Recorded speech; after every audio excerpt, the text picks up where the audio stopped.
पूर्णमदः पूर्णमिदं पूर्णात् पूर्णमुदच्यते पूर्णस्य पूर्णमादाय पूर्णमेवावशिष्यते। ओम शांति शांति शांति। शंकरं शंकराचार्यं केशवं वादरायणं सूत्रभाष्यकृतौ वन्दे भगवन्तौ पुनः पुनः। ईश्वरो गुरुरात्मेति मूर्तिभेद विभागिने व्योमवद्व्याप्तदेहाय दक्षिणामूर्तये नमः। ओम शांति शांति शांति। यो ब्रह्माणं विदधाति पूर्वं यो वै वेदांश्च प्रहिणोति तस्मै तमदेवमात्मबुद्धिप्रकाशं मुमुक्षुर्वै शरणमहं प्रपद्ये। ओम शांति शांति शांति।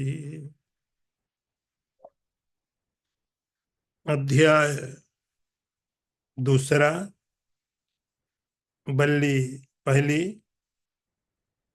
मंत्र नंबर है 5वां।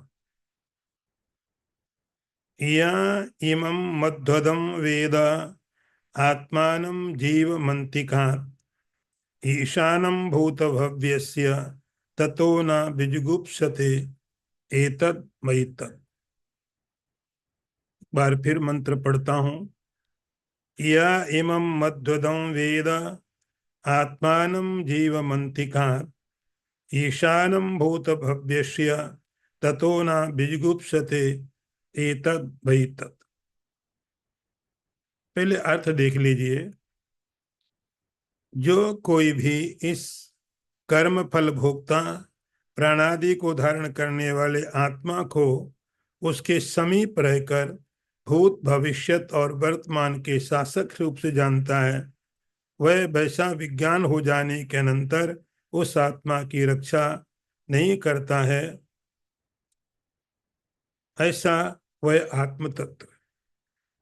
एतद् वै तत्। मैंने आपको पिछले टॉक में बताया था, एतद् वै तत् यह फ्रेज बार बार रिपीट किया जाएगा। और आपको मालूम होगा ये फ्रेज शुरू किया था तीसरे मंत्र में। तो तीसरे मंत्र से यमराज ने एतद् वै तत् यह कहना शुरू किया। यह वह है जो तुम पूछ रहे थे। जो तुम पूछ रहे थे वह अब तुमको मैं डायरेक्ट बता रहा हूं। एतद् वै तत् यह वह है, यह वह है।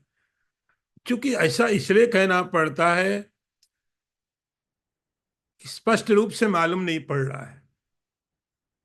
स्पष्ट रूप से मालूम नहीं पड़ रहा, इसलिए यमराज को कहना पड़ता एतद् वै तत्। देखो, समझो, ये वह है, यह वह है। और इसके लिए आपको बताया था, मैं एक बार रिपीट कर दूं क्योंकि बहुत महत्वपूर्ण टॉपिक है, कि जो जितने अनुभव हमारे जीवन में होते हैं उन सब अनुभव को करने वाला जो है वही वह जिसके बारे में तुम पूछ रहे थे। उसके बाद बताया कि जागृत में और स्वप्न में जो अनुभव करता है वह जिसके बारे में तुम पूछ रहे थे। अब थोड़ा सा यहां से लेके 5वें मंत्र से लेके 10वें मंत्र तक ये मंत्र ऐसे हैं कि शब्दों के अर्थ आप ढूंढने जाएंगे तो समझ में नहीं आएगा कुछ भी। ये पोर्शन ऐसा क्रिटिकल है, यहाँ शब्द लिखे कुछ हैं लेकिन इसके पीछे मतलब कुछ और है। तो शब्दों में उस बात को नहीं मिल पाएगी, वो आज जो चीज जिसके लिए वो मंत्र कहा जा रहा है। तो अब हम देखते हैं कि यहाँ पर वेदांत की एक जो प्रक्रिया है, क्योंकि आपने तत्वबोध भी पढ़ा है, विवेक चूड़ामणि भी पढ़ी है, हम लोगों ने लिया था ग्रंथों को। इसलिए आपको वेदांत की प्रक्रिया मालूम है, इसलिए आपको बताने में मुझे ज्यादा मुश्किल नहीं होगी। आपको मालूम है कि वेदांत की प्रक्रिया में तत्वबोध वगैरह आपने पढ़े हैं, जिसको हम बोलते हैं प्रकरण ग्रंथ। तो पहले मैं इस चीज को बता दूं तो मैं आगे पढ़ाऊंगा तो समझ में आएगा। तो वहां पर क्या बताया गया कि जो जिसको आप परमात्मा, आत्मा या भगवान या ब्रह्म बोलते हो, पहले उसका कॉन्सेप्ट आप समझ लो, तब यहाँ की बातें समझ में आएगी। तो उसका क्या होता है, उसके दो रूप है।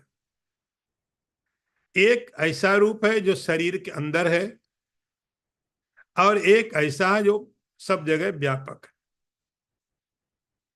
दो स्थितियां उसकी होती हैं। एक शरीर के अंदर है, जिसको हम लोग जीवात्मा बोलते हैं, और एक ऐसा जो व्यापक है, उसको ईश्वर बोलते हैं। उसमें भी क्या होता है कि जब ये जीव, एक ऐसी अवस्था होती है जब जगता, जैसे अभी हम लोग जग रहे हैं, उस समय एक अलग नाम दे दिया जाता है। मैं नाम पर ज्यादा जोर नहीं दूंगा, आप केवल इतना समझो कि जब हम जगते हैं उस समय एक नाम दिया जाता है जीवात्मा को। जब हम सोते हैं उस समय एक दूसरा नाम दे दिया जाता है जीवात्मा को। और जब हम सुषुप्ति में होते हैं, गहरी नींद में होते हैं, उस समय एक अलग नाम दे दिया जाता है। तो तीन नाम हो गए उस एक जीवात्मा के। इसी प्रकार से, तो जब तीन नाम एक आत्मा के जो शरीर के अंदर है, उसके अलग अलग नाम दे दिए, अलग अलग स्थितियों के कारण। विश्व, तेजस, प्राज्ञ, ये सब थोड़े नाम है। अलग अलग स्थितियों के कारण अलग अलग नाम दे दिए। जीवात्मा एक ही है, लेकिन उस जीवात्मा को हम अलग अलग नाम दे देते हैं। जब जग रहा है तो एक अलग नाम है, जीवात्मा भी कैसा है, अलग तरीके से अलग नाम है। जब स्वप्न में है एक अलग नाम है, जब सुषुप्ति में है तो एक अलग नाम दे दिया। तीन नाम हम दे देते हैं। और उसी तरह से जब आप जीवात्मा का नाम देते हैं, वैसे ही जो सर्वव्यापी ईश्वर है, उसके भी तीन नाम पड़ जाते हैं। कभी विराट बोलेंगे, वैश्वानर बोलेंगे, हिरण्यगर्भ बोलेंगे, अलग अलग नाम है। तो आप नामों पर ज्यादा ध्यान नहीं देना, आपको इतना समझना है कि अलग अलग स्थितियों में उस एक ही पर उस आत्मा को पहले हमने दो तरह से समझा, जीवात्मा और परमात्मा। शरीर के अंदर रहने वाला जीवात्मा, शरीर से बाहर व्यापक को हमने उसी को बोला परमात्मा। और उस जीवात्मा के भी तीन हमने कैटेगरी कर दी। जब वो जग रहा है एक अलग नाम दे दिया, जब वो सो रहा है एक अलग नाम दे दिया, और जब वो सुसुप्ति में है एक अलग नाम दे दिया। जब वो जग रहा है उस समय स्थूल विषय है, जब वो सो रहा है सूक्ष्म विषय है, और जब वो सुसुप्ति में तो कोई विषय नहीं है। इतनी चीज आपको समझनी है, फिर पूरे 5 श्लोक आप यहाँ के समझ जाओगे। तो इसी तरह से ईश्वर के साथ में भी है। ईश्वर भी कभी स्थूल पदार्थों के साथ, कभी सूक्ष्म के साथ, और कभी माया के साथ। तो तीन उसके भी नाम पड़ जाते हैं। तो 6 स्वरूप आप ध्यान में रख के चलिए। अब यहाँ का प्रकरण आप समझ लेंगे। यमराज कहते हैं एतत् वै तत्, हे नचिकेता, जो तुमने पूछा है यह वह है। क्या है वो? यह इमं मध्वदम वेद आत्मानं जीवमंतिका। जो जानते तो सब लोग हैं, लेकिन मध्वदम, यहाँ पर मध्वदम का अर्थ होता है मधु का अर्थ होता है, हिंदी में यदि कहूं, शहद, हनी। अदम का मतलब खाने वाला, स्वाद लेने वाला, मतलब होगा कर्म के फल को भोगने वाला। हमारे लिए कर्म का फल है मधु के जैसा। हमारे कर्मों का फल, हमने कर्म किया, फल मिलता है, बड़ा अच्छा लगता है। आपने पूरे महीने मेहनत की, परिश्रम किया, महीने के बाद आपको सैलरी मिली, अच्छा लगा। आपने कहीं यात्रा की, 10 दिन आप पैदल चले, 10 दिन के बाद पहुंच गए, अच्छा लगा। तो कर्म का फल जब हमें मिलता है तो वो मधु की तरह, हनी की तरह होता है। हम प्रतीक्षा करते उसकी, हम मिले, हम मिले, हम मिले, हम मिले। इसीलिए उसको मधु अदम, अर्थात कर्मों के फल का भोक्ता कौन है? हे जीवात्मा, कर्म के फलों का भोक्ता। कर्म भी करता है, तो दोनों चीज आपको समझनी पड़ेगी। कर्म के फल का भोक्ता नहीं, करता भी यही है,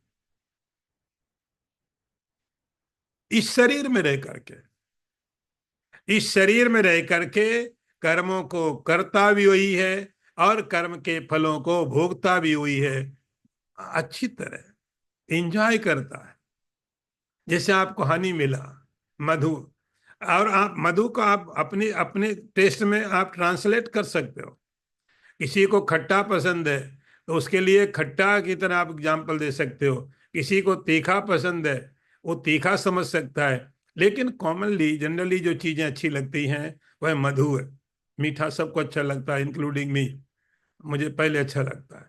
इसीलिए उपनिषद मेरी बात को जरूर ध्यान रखते हैं। अ, तो उपनिषद कहता है मधु। लेकिन किसी को मीठा नहीं पसंद है, कड़वा पसंद है, तो जैसे वो कड़वा खाने वाला कड़वे की प्रतीक्षा करता है, तीखा खाने वाले तीखे को भोगने की इच्छा रखता है, और मधु, मधुर खाने वाला उसके लिए सोचता रहता है। अर्थात ये जीव आत्मा इस शरीर में रह करके कर्म करता रहता है, और कर्म के फलों को भोगता है। कर्म का कर्ता और कर्म का भोक्ता।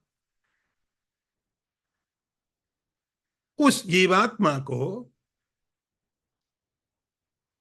अंतिकात आत्मानम, अंतिकात नजदीक से।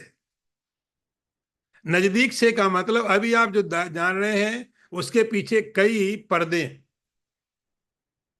कई कई ऑब्स्टिकल्स हैं, कई लेयर हैं।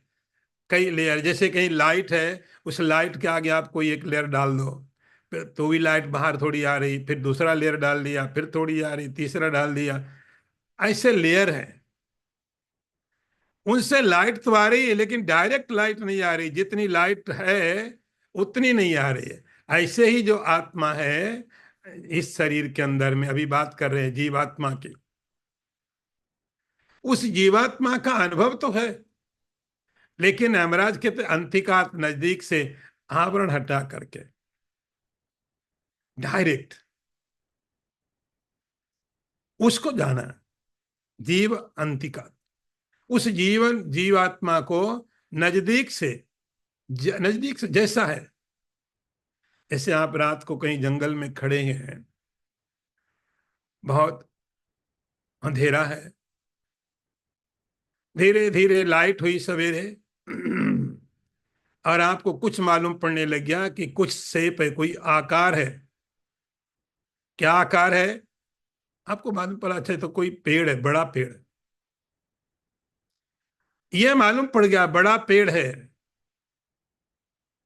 अभी ये नहीं पता पेड़ किसका है, अंधेरा है।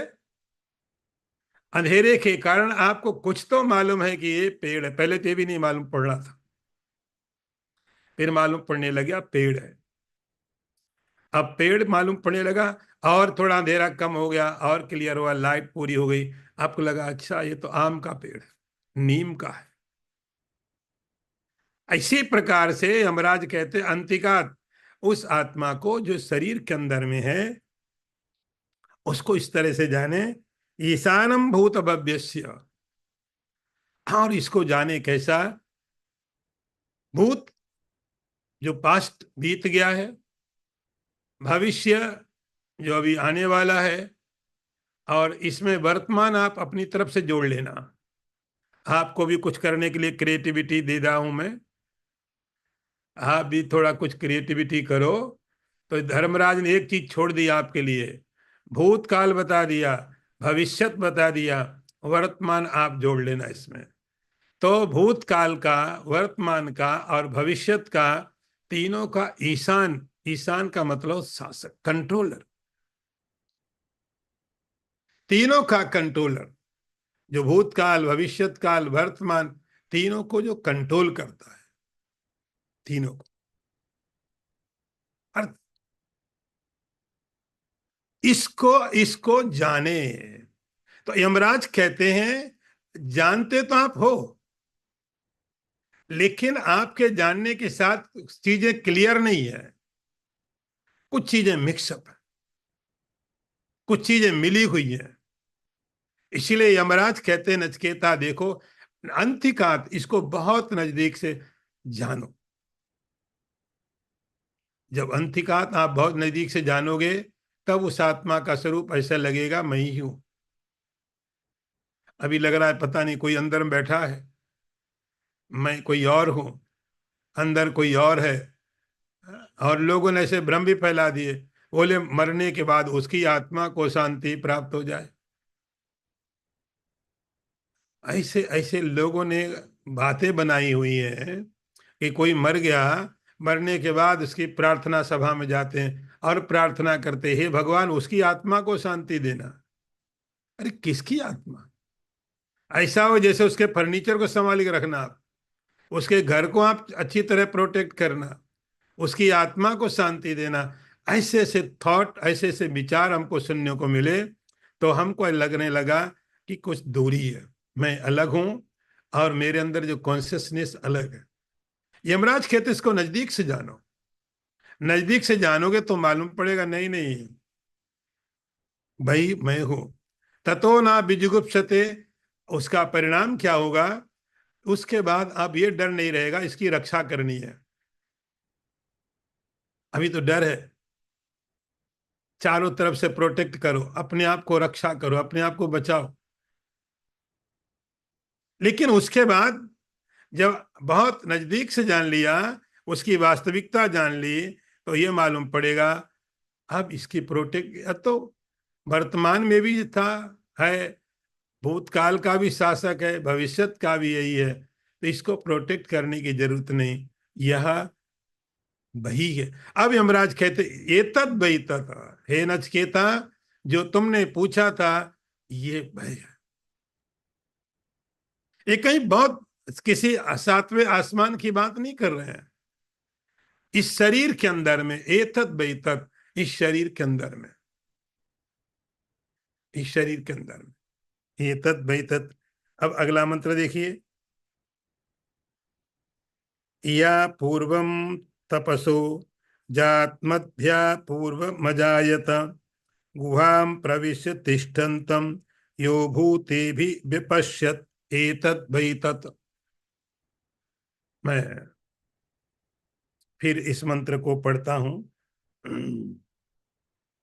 या पूर्वम तपसो जात मध्या पूर्वम अजायत गुहां प्रविश्य तिष्ठन्तं यो भूतेभिः व्यपश्यत् एतत् वै तत्।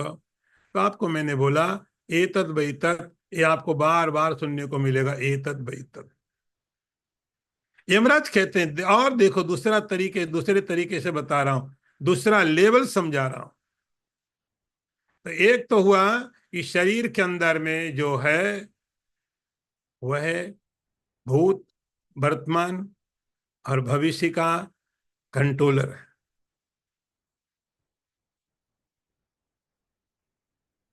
अब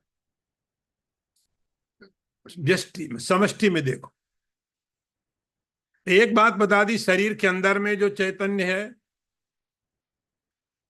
अब ये दूसरी बात बता रहे हैं, हिरण्यगर्भ। पहले अर्थ देख लीजिए, जो मुमुक्षु पहले तप से उत्पन्न हुए हिरण्यगर्भ को जो कि जल आदि भूतों से पहले उत्पन्न हुआ है, उसके भूतों से बुद्धि रूपी गुहा में स्थित हुआ देखता है, वही उस ब्रह्म को जानता है। एतद वही तत्, ये वही है। तो मैंने आपको छह छह तरह की श्रेणी बताई थी। तीन शरीर के साथ और तीन शरीर के बाहर। अब यमराज कहने लगे, नचकेता तुम्हें उस आत्मा का दूसरा स्वरूप भी बताता हूं, जो अपनी तपस्या से जल के पूर्व पैदा हुआ। यहाँ के मंत्र बहुत बहुत, मतलब इनका हिंदी अनुवाद या इंग्लिश पढ़ने जाओगे कुछ भी पता नहीं चलता है। जात वेद जात मध्या। तो यह अर्थ हुआ कि जब सृष्टि नहीं थी, अभी आपको इसको, इसका ट्रांसलेशन छोड़ देना। जब सृष्टि नहीं हुई थी, प्रलय था, कुछ भी नहीं था, उस समय में इस परमात्मा ने पांच महाभूतों का निर्माण किया। लेकिन उस परमात्मा ने पांच भूतों का, यहां पर पानी उसका सीधा अर्थ होता है जल, लेकिन यहां समझना पड़ेगा पूरे 5 एलिमेंट्स। तो पांच जो महाभूत हैं, उनकी उत्पत्ति से पहले सृष्टा था। तो अभी आप थोड़ा लॉजिकली समझिए कि जब कोई चीज बनती है तो उसका बनाने वाला चीज के बनाने से पहले होता है। हम्म? जैसे किसी ने कोई कंप्यूटर बनाया, कोई कार बनाई, तो जब किसी ने कार बनाई तो कार बनाने वाला पहले होना पड़ेगा ना, तभी तो कार बनाएगा। नहीं तो कार बनाएगा कैसे? तो कर्ता पहले होगा। इसी तरह जब सृष्टि बनी तो सृष्टि के पहले सृष्टि को बनाने वाला सृष्टा था। सृष्टा, उसको हम लोग कहते हैं हिरण्यगर्भ। और आप यदि उसको और समझना चाहें, मैं थोड़ा सरल कर दूं, ब्रह्मा जी। हम्म? सृष्टि किसने बनाई? बोले ब्रह्मा जी ने बनाई। हम्म? ब्रह्मा ने सृष्टि बनाई। तो सृष्टि बनाने वाले जो ब्रह्मा जी हैं, सृष्टि बनाने के पहले उत्पन्न होते हैं। या पूर्वम तपसो जात मध्य। तो जो सृष्टि बनाने के, सृष्टि के पहले अपनी तप के द्वारा, अपने ज्ञान के द्वारा उत्पन्न हुए, और गुहाम प्रविश्य तिष्ठन्तम। गुहाम, गुहा का अर्थ है गुफा। गुफा का मतलब यहां पर क्या है? उस परमात्मा ने जिसने सृष्टि बनाई है, सृष्टि बनाने के बाद में वह गुफा में, गुहा में प्रविष्ट होके बैठ गया। तो वो कौन है? हिरण्यगर्भ ब्रह्मा जी।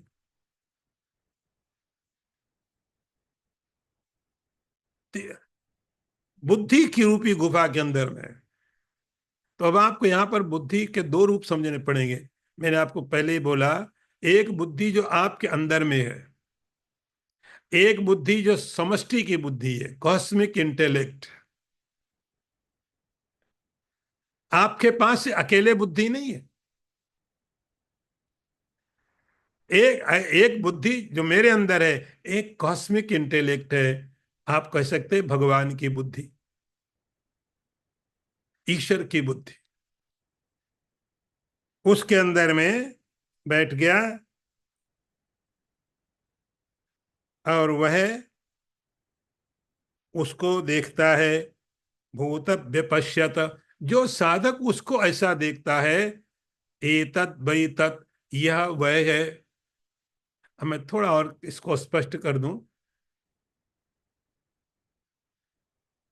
एक व्यष्टि का ईश्वर, जीवात्मा शरीर के अंदर हो गया, एक समष्टि का हो गया ये सूक्ष्म शरीर में। एतत् वै तत्, यमराज कहते हैं ये भी वही आत्मा है जिसके बारे में तुमने पूछा। अगला मंत्र देखिए। या प्राणेन संभवति अदितिर देवतामयी गुहां प्रविश्य तिष्ठन्तीं या भूतेषु अभिजायत एतत् द्वैतत्।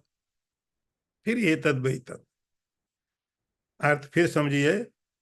जो देवतामयी अदिति प्राण रूप से प्रकट होती है तथा जो बुद्धि रूपी गुहा में प्रविष्ट होकर रहने वाली है, भूतों के साथ उत्पन्न हुई है, उसे देखो, वही वह तत्व है जिसके बारे में तुमको मैंने बताया।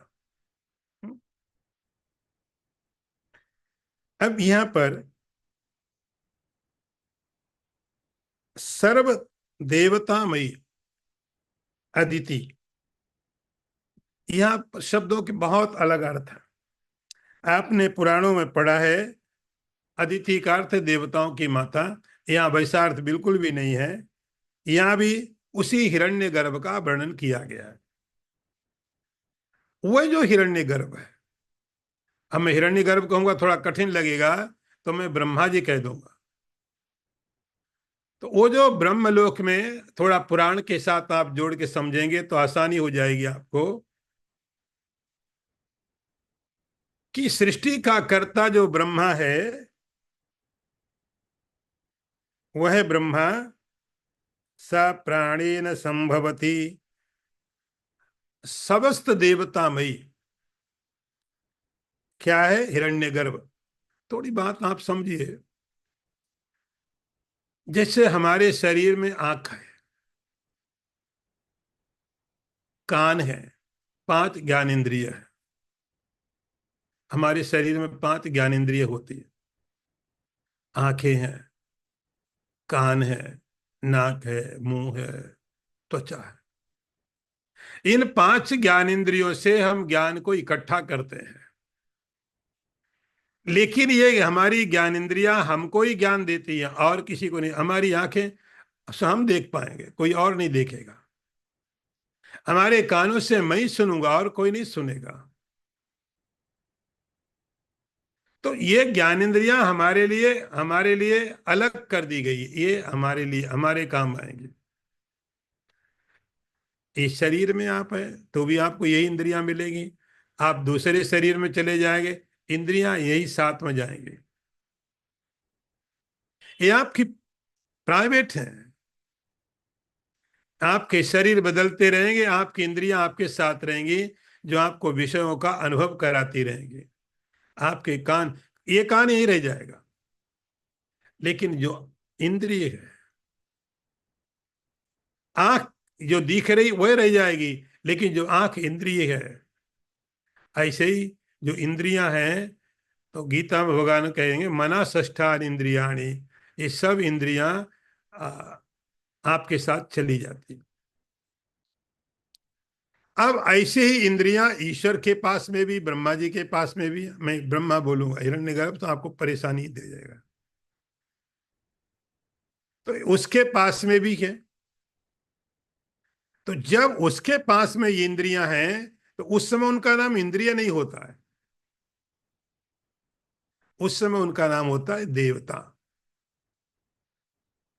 देवता जब हमारे शरीर के साथ जुड़ी हैं, हम उस समय उसका नाम बोलेंगे ऑर्गन, सेंस ऑर्गन। आंख का काम है देखने का, तो ये सेंस ऑर्गन है। कान का काम सुनने का, ये भी एक ज्ञान देने का माध्यम है, तो हम उसको बोलते हैं इंद्रिय, ऑर्गन। लेकिन जब यही देखने की क्षमता परमात्मा में होती है, ब्रह्मा जी की बात कर रहे हैं अभी, जब यही सुनने की क्षमता ब्रह्मा जी में हिरण्यगर्भ में होती है, तो उस समय उसका नाम इंद्रिय नहीं होता है, ऑर्गन नहीं होते उनके। उनके ऑर्गन नहीं होते। हमारे बॉडी में चूंकि ऑर्गन हो सकते हैं, बहुत सारे दूसरे ऑर्गन भी हैं बॉडी में, और सारे बहुत सारे पार्ट, हजारों करोड़ों पार्ट हैं बॉडी में, ऑर्गन भी उसमें पार्ट है। लेकिन ब्रह्मा जी के बॉडी में आंखें, वो पिक्चर आपने फोटो देखे भूल जाना कि ब्रह्मा जी के 5 मुख हैं, तो अभी बात हिरण्य गर्भ को ब्रह्मा जी के साथ बात कर रहा हूं। तो ब्रह्मा जी मतलब समष्टि, यूनिवर्स। अब यूनिवर्स में यदि इंद्रिय हो, देखने की क्षमता यूनिवर्स में हो, तो कहां पर आंख लगाओगे? तो कई बार पुराणों में लिखा होगा सूर्य चंद्रमा भगवान की आंखें। ऐसा कहा जाएगा? लेकिन यह भी एक समय का वक्तव्य है, यह हमेशा के लिए नहीं होता है। आपको पता कितने सूर्य हैं, कितने चंद्रमा हैं? तो जब यह कहा जाए कि ओ भगवान के पास में भी आंखें हैं, अब थोड़ा मैं सरल करके बताने की कोशिश करता हूं। आप बोलते हो भगवान अपनी आंखों से देख रहा है, अब ये बताओ भगवान की आंखें कहाँ लगेगी? हमारे तो बॉडी का स्ट्रक्चर है, पशुओं के बॉडी का स्ट्रक्चर, उसकी आंखें वहां लगा दी, उसके कान वहां लगा दिए। पक्षी का बॉडी का स्ट्रक्चर उसके वहां लगा दिए, चींटी के वहां लगा दिए। लेकिन उस समष्टि में, यूनिवर्स में आंखें कहाँ लगेंगे, कान कहाँ लगेंगे? इसीलिए, लेकिन वहां पर क्षमता तो है, तो हम लोग क्या बोलते हैं? उसका नाम होता है देवता। उस समय उसको इंद्रिय नहीं बोलते हैं कि भगवान आंखों से देखते हैं। लेकिन भगवान की जो इंद्रिय हैं उनको ऑर्गन नहीं बोलते हैं, उसको बोलते हैं देवता। जैसे आंख का देवता कौन है? सूर्य। अब थोड़ा आप क्लियरली आप समझ सकते हैं कि यदि मैं देखता हूं शरीर में, तो मैं कह सकता हूं मैं अपनी आंख से देखता हूं। यदि यही बात मैं पूरे पूरे के पूरे यूनिवर्स के कॉन्टेस्ट में सोचूं कि भगवान देखता है, यूनिवर्स देखता है, तब कैसे सोचूंगा मैं? तब हम कहेंगे कि देवता देखता है। कौन देवता? सूर्य देवता। सूर्य देवता मतलब एक पर्टिकुलर सूर्य नहीं, एक प्रकाश। सूर्य देवता। गंध लेता है कौन? अश्विनी कुमार।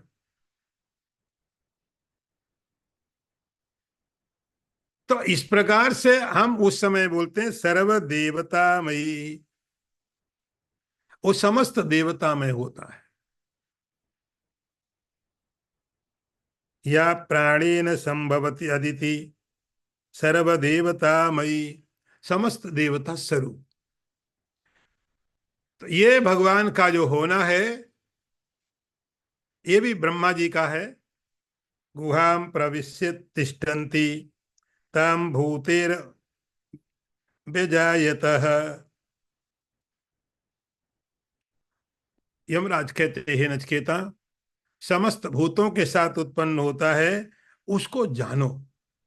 और एतद वही तत्, यह वही है जिसके बारे में तुमने पूछा। तो अब दोनों चीज आप समझते चलना कि शरीर के अंदर जो कॉन्सियसनेस है, शरीर के बाहर जो कॉन्सियसनेस है, दोनों ही एतत् वही तत्, ये भय है। अगला मंत्र देखिए। अणु अरण्यो निहितो जात वेदा गर्भैव सुब्रतो गर्भिणी भी दिवे दिवः ईड्यो जागृत बद्भिर हविष्य मद्भि मनुष्य भी रग्नि एतत् वै तत्। थोड़े मंत्र थोड़े से वेद के हिसाब से हैं, मैं फिर पढ़ता हूँ। अरण्यो नीतो जात वेदा गर्भ इव सुब्रतो गर्भिणी भी दिवे दिव ईड्यो जागृत बद्ध हविष मध्य मनुष्य भीरग्नि एतत् वै तत्। फिर एतत् वै तत् अर्थ देख लें आप पहले हिंदी में। गर्भिणी स्त्रियों द्वारा भली प्रकार से पोषित हुए गर्भ के समान जो जातवेद अग्नि दोनों अरणियों के बीच स्थित है, तथा जो प्रमाद शून्य होम सामग्री युक्त पुरुषों द्वारा नित्य प्रतिस्तुति किए जाने योग्य है, एतत् वही तत्, ये वही है। कुछ मंत्र से पता नहीं चलेगा। एक चीज समझ लीजिए पहले, अरण्यो नीतो जात वेदा। पुराने समय में जब यज्ञ किए जाते थे, पुराने समय में जब यज्ञ की व्यवस्था थी, यज्ञ करते थे लोग, तो यज्ञ के लिए आवश्यक क्या है? सबसे ज्यादा जरूरी चीज है अग्नि। अग्नि चाहिए। और अग्नि कैसी अग्नि चाहिए? जो पवित्र हो। एक चिता की अग्नि भी होती है जिसमें कोई शरीर जला हो, लेकिन जब यज्ञ करेंगे तो पवित्र अग्नि चाहिए। उस पवित्र अग्नि को कैसे लाया जाए? तो उस समय में लोग अरणि मंथन करते थे। अरणि मंथन क्या है? कि दो लकड़ी होती थी, एक खास तरह की लकड़ी होती है, सब लकड़ियों का काम नहीं था। उनको घिसते थे और उनके घिसने से उनकी गर्मी के कारण वहां पर अग्नि प्रकट होती थी। इसको बोला जाता था अरणि मंथन। अरणि मंथन। तो दो लकड़ियां आप कभी जंगल में देते, फॉरेस्ट, आपको कैसे लगती है कि जब हवा चली और ज्यादा जोर से चली और धीरे धीरे धीरे धीरे वो लकड़ी दोनों घिसी, ज्यादा करके बांस वगैरह, स्पार्क शुरू हो गया, गर्मी हुई, हीट हुई, स्पार्किंग हुई और पकड़ लिया। पुराने समय में यज्ञ के लिए तो जो विद्वान लोग थे अरणि मंथन करते थे। दो लकड़ियों को लेकर उसका नाम अरणि मंथन होता था। तो अरण्यो निहितो जात वेदाः। अब वो जो अग्नि है प्रकट हुई, वो कहां से आई? वो आई किधर से? पहले तो थी नहीं। पहले तो लकड़ी थी। लकड़ी ठंडी थी, आप पकड़ो उसको, कुछ नहीं जलता था, आपका हाथ नहीं जलता था। लेकिन जब उसको आपने रगड़ा, मंथन किया, अरण्यो नीतो जात वेदा। जात वेद का मतलब अग्नि। तो वो अग्नि अरणि मंथन के द्वारा उत्पन्न हुई। उसको पवित्र माना जाता था। पवित्र अग्नि है। और एक उदाहरण दिया, गर्भे इव सुब्रतो गर्भिणी भी। जैसे कोई माँ उसके पेट में जो बच्चा है उसका ध्यान रखती है, गर्भे इव सुब्रतो गर्भिणी भी, बहुत ध्यान रखती है। वो भी उसके अंदर निहित छिपा हुआ है। दिवे दिव ईड्यो जागृत भी ही। अब ये दो दृष्टांत दिए। जैसे अग्नि लकड़ी के अंदर छिपी हुई है, उसको प्रकट किया जाता है। जैसे गर्भिणी अपने गर्भ में होने वाले बच्चे का ध्यान रखती है, तो उसी प्रकार से इस आत्मज्ञान का ध्यान रखना चाहिए। और दिवे दिव ईड्यो जागृत भी, सावधानी पूर्वक, सावधानी पूर्वक, नित्य प्रतिस्तुति जिसकी लोग करते हैं, एतत् बैतत्, ये वही है। दिख नहीं रहा है। जैसे अग्नि अरणि लकड़ी में है लेकिन नहीं दिख रही है। माँ के पेट में बच्चा है, नहीं दिख रहा है, लेकिन है। इसी प्रकार से जब कोई प्रमाद शून्य होकर के अरणि मंथन करता है, तो धीरे धीरे धीरे धीरे अग्नि प्रकट हो जाती है। इसी प्रकार से अपने आत्मज्ञान को संभाल के रख करके जो कोई प्रयत्न करता है, तब जो प्रकट होता है, यमराज कहने लगे नचकेता, एतत् बैतत्, यह वही है, ये वही है। ये इसको फ्रेज बहुत महत्वपूर्ण है।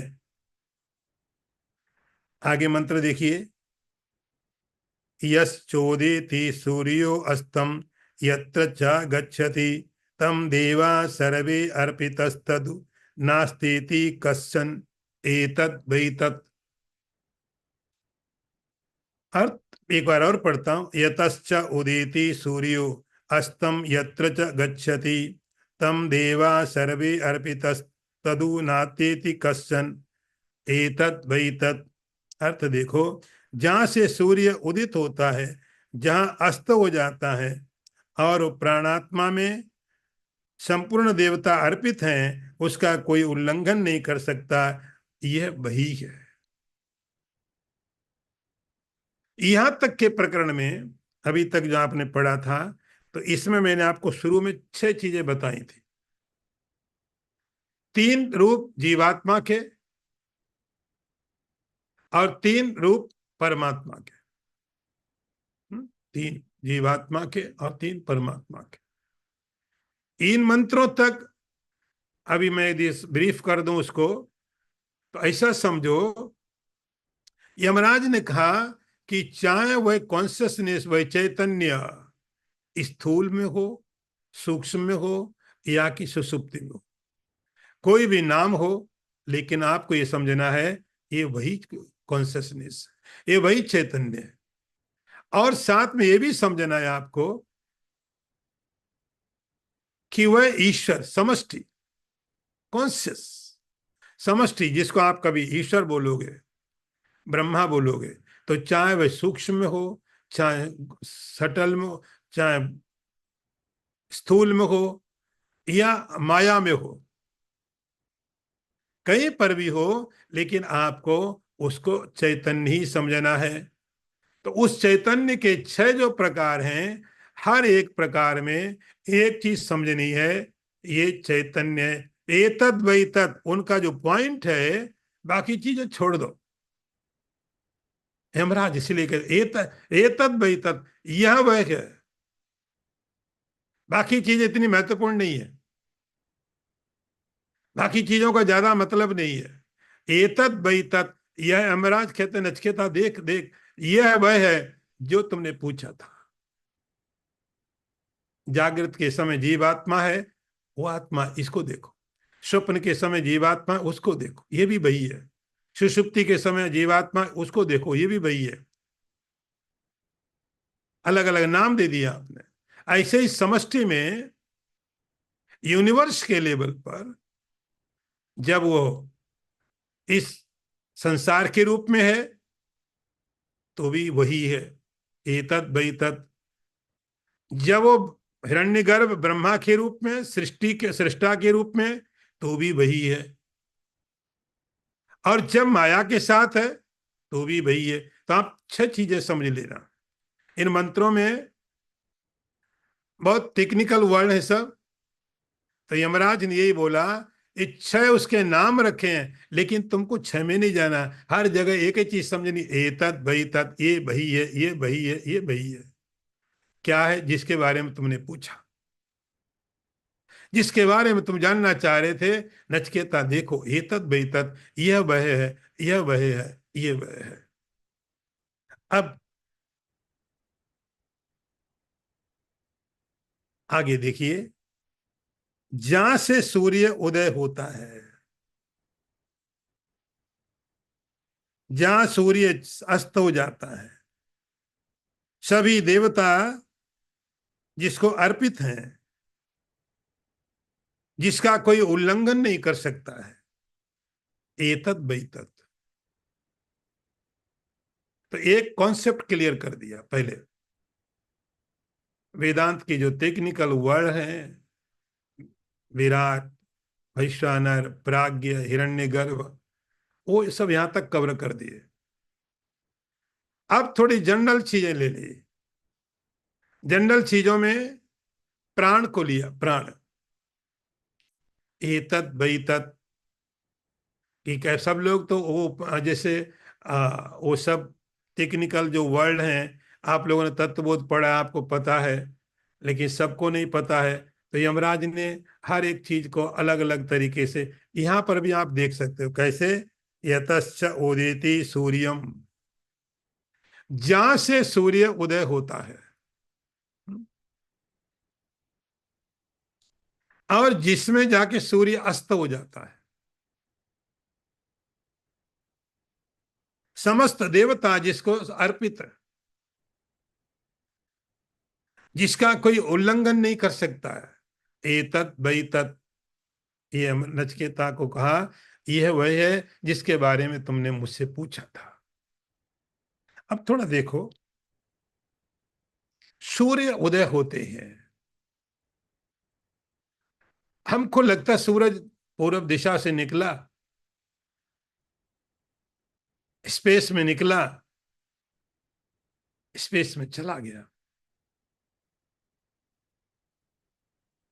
इतना अर्थ यहां पर नहीं है। यहां सूर्य निकला, किससे निकला? बोले प्राण से निकला, प्राण से, प्राण से। देखो, जब प्राण है,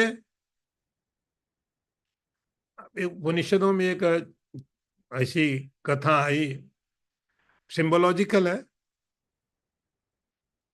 कि एक बार हमारे शरीर के अंदर जो सेंस ऑर्गन्स हैं, इंद्रियां हैं, उनमें झगड़ा होने लग गया। झगड़ा होने लग गया, झगड़ा ऐसा था, वही ईगो का प्रॉब्लम।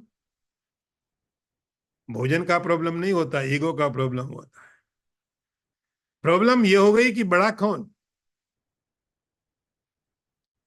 सब अपने अपने को बड़ा मानते ही है। ब्रह्मा जी के पास बात पहुंचे। ब्रह्मा जी ने कहा कि मैं किसी को नहीं कह सकता हूं तुम बड़े हो कि तुम छोटे हो, तुम, क्योंकि मैंने सबको बनाया है। ऐसा मैं बोलूं कि तुम बड़े हो तुम छोटे हो, ठीक नहीं है। तुम अपने आप इस बात का निर्णय कर लो कौन बड़ा है। मैं बोला कैसे कर ले? बोले बहुत सिंपल है। बड़ा होने का मतलब है जिसके बिना दूसरे लोग नहीं रह सकते हो। बड़ा होने का अर्थ हुआ जिसके बिना दूसरों की सत्ता संदिग्ध हो जाए। तो तुम अपना आप निर्णय करो। तो ऐसा लिखा है कि शरीर के अंदर से एक एक इंद्रिय निकल गई, आंख चली गई, वो व्यक्ति अंधा हो गया। अंधा हो गया, लेकिन ठीक है, जीवन चल रहा। थोड़ी परेशानियां थी, थोड़ी समस्याएं थी, थोड़े धीरे धीरे धीरे धीरे धीरे आदत हो गई। आंख वापस लौट के आ गई। थोड़े समय के बाद में कान निकल के गए। उनको लगा मेरे बिना जीवन नहीं चलेगा। आदमी अंधा हो गया। कुछ समस्याएं थी, बाद में वो भी वापस आ गया। शरीर के अंदर से एक एक इंद्रिय निकल निकल करके गई। लेकिन बहुत पर ऐसा नहीं हुआ कि अब चल नहीं पाएगा, जीवन नहीं रहेगा। तो वापस आ गए। सबके आने के बाद प्राण ने बोला अब मैं भी ट्राई करूं। बोले ठीक है, तुम भी देखो। अभी तक ये हो गया कि इनमें कोई ऐसा नहीं कह सकते बड़ा है, सब एक है जैसे। थोड़ी थोड़ी समस्याएं होती हैं। प्राण निकलने लग गया। तो जब प्राण निकलने लग गया तो ऐसा लिखा है, और बहुत स्वाभाविक है, कि जब शरीर के अंदर से प्राण निकलने लग जाए तो सारी इंद्रियां काम करना बंद कर देती। इंद्रियां प्राण के साथ चली जाती। इंद्रियां वहां नहीं रहेंगी जहां प्राण नहीं होगा। प्राण के बिना इंद्रियों की सत्ता नहीं रह सकती है। तो यत्तस उदेति सूर्य, तो सूर्य किससे होता है? प्राण के कारण।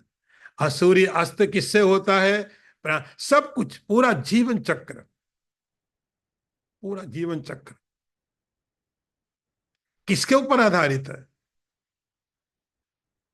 हम, हमारा व्यक्तिगत प्राण की बात है। और ऐसे ही समष्टि में यदि वायु ना हो,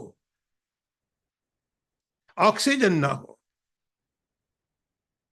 यूनिवर्स कैसे रहेगा? तो जैसे हमें हमारे शरीर के अंदर के लिए ऑक्सीजन चाहिए, ऐसे ही जब ऑक्सीजन शरीर में है, प्राण शरीर में है, तो सवेरा भी आपका होगा, शाम भी आपकी होगी, दिन भी आपका है, रात भी आपकी है। यतश्च गच्छति, सूर्य उदय भी हो रहा है, सूर्य अस्त भी हो रहा है, मतलब जीवन चल रहा है। अच्छा हो खराब हो, कुछ भी हो, लेकिन कुछ होने के लिए सूरज, प्राण का होना जरूरी है। हम्म? सर्वे तम देवा सर्वे अर्पिता। अर्पिता माने समर्पित। देवा, देवा सभी देवता उसके लिए समर्पित, सभी देवता उसके लिए समर्पित हैं। मैंने आपको बोला कि जब आपके शरीर में इंद्रियां हैं, उस समय हम उनको इंद्रिय बोलते हैं। जब भगवान के कॉन्टेस्ट में बात करते हैं, उस समय हम उसको देवता बोलते हैं। तो ऐसा लिखा है पुराणों में, कथाएं आएंगी, सभी देवता भगवान को समर्पित हैं, सभी देवता भगवान को समर्पित हैं। जिसके पास जो भी चीज है, समर्पित का अर्थ है कि जिसके पास जो भी है वो भगवान की है।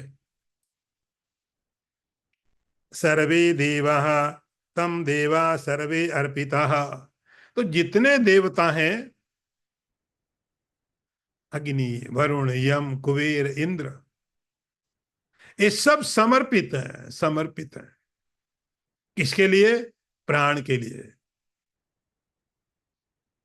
प्राण के लिए। प्राण के बिना किसी का अस्तित्व नहीं है, प्राण के बिना किसी की सत्ता नहीं है, न व्यक्तिगत आपकी, न समष्टि में।